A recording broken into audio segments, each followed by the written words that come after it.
खत्म हो गया वहां पे। वो रानी है, रानी बन के रहे। पुरुष नौकरी करे, व्यापार करे, कुछ भी करे, 4 ग्राहक आके गाली दे जाएं, उनको 2 बातें कह जाए, डांट जाए, पुरुष सुन लेगा आस्ते आस्ते, कोई फर्क नहीं पड़ने वाला। लेकिन नारी को जब सुनना पड़े तो वहां बर्बादी का आरंभ है। लेकिन इस बात को भारत की बेटियों को समझना पड़ेगा।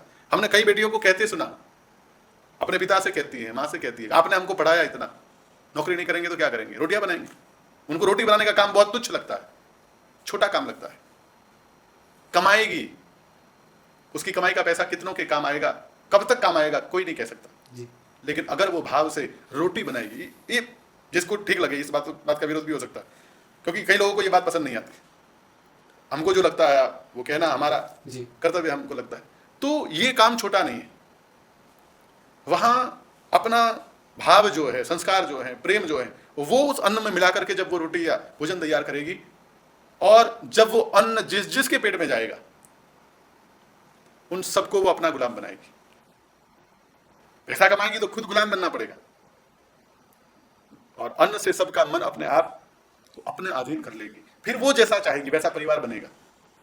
वो चाहेगी मेरे परिवार में शांति हो। ये भारत की नारी के हाथ में। देवी भागवत ने यही बातें समझाई है कि नारी क्या कर सकती है, बहुत बड़ी जवाबदारी है। और भारत में पुरुष का स्थान दूसरे नंबर में।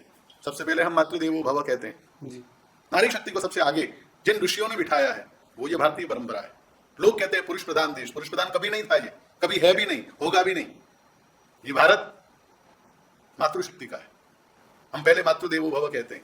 80 साल का बूढ़ा बुजुर्ग एक 8 साल की बेटी के पांव धोएगा, पांव छुएगा नवरात्रि में, उसकी पूजा करेगा। वो 8 वर्ष की बेटी 80 वर्ष के किसी बुजुर्ग को पांव नहीं छूती, नहीं छूना चाहिए, शास्त्रों ने तो यही कहा।